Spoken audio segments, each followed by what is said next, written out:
De l'élaboration et au niveau de l'exécution. En résumé, ça veut dire ça. Quels sont les mécanismes d'élaboration et les mécanismes d'exécution? 3. Quels sont les documents que chacun manipule?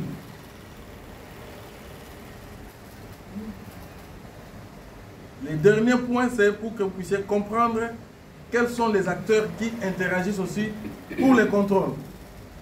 3. Ça, c'est le texte, mais moi, je résume ça comme ça. Ça vous permet de comprendre. Les acteurs de contrôle. Qui doit contrôler quoi et à quel niveau?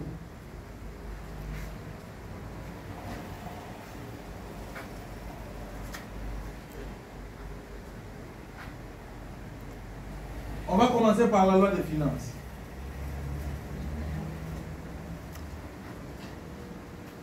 Voilà. Je vous avais dit ici que la loi des finances retraçait les ressources et les charges de l'État. Ça veut dire les dépenses et les recettes de l'État, du pouvoir central. Au niveau du pouvoir central, c'est ça.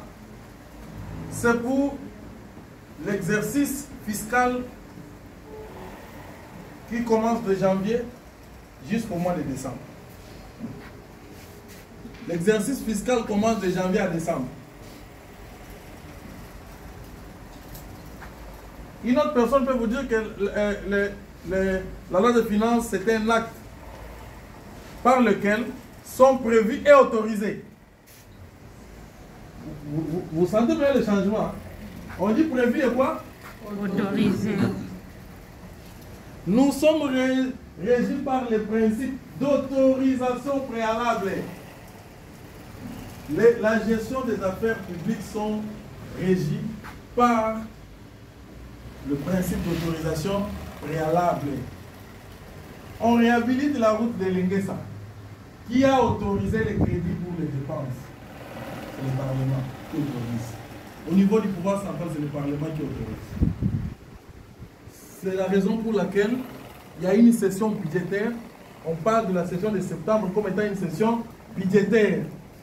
C'est pour autoriser, donner au gouvernement la possibilité, donner au gouvernement les moyens de mise en œuvre de son programme. C'est pourquoi on dit que le Parlement est l'autorité budgétaire. Vous entendez ça, non? Le Parlement est l'autorité budgétaire. Ça veut dire que c'est lui qui autorise.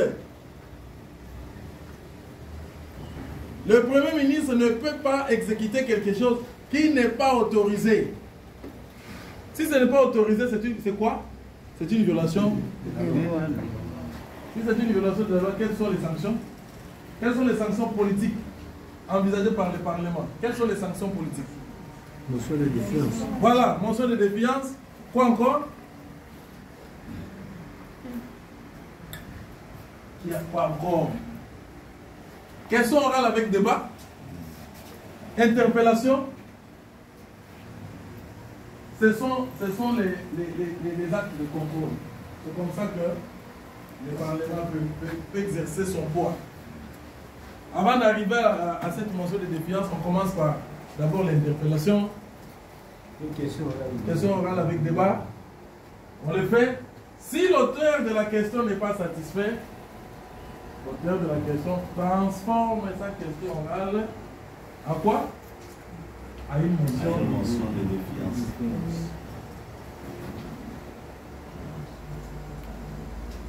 Il y a quelqu'un qui m'a dit que je ne savais pas que vous aussi vous maîtrisiez très bien les questions parlementaires.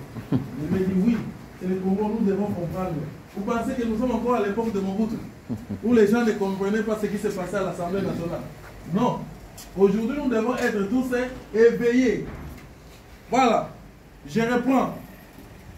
C'est un acte par lequel sont prévus et autorisés les recettes et les dépenses. L'article 10, je crois bien alinéa 3 de la loi relative aux finances publiques dit ceci: aucune recette ne peut être collectée sans l'autorisation. Je parle de l'affaire des RAM. Qui avait autorisé RAM? Personne. Mais pourquoi ça les met comme ça sans soumission? les dépenses, aucune dépense ne peut être exécutée sans l'autorisation préalable. J'ajoute préalable. C'est ce que dit la loi. C'est comme ça. Sans l'autorisation préalable. Nous sommes régis par le principe d'autorisation préalable.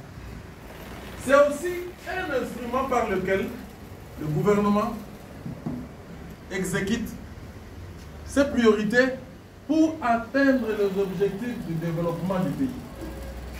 Expression chiffrée des politiques du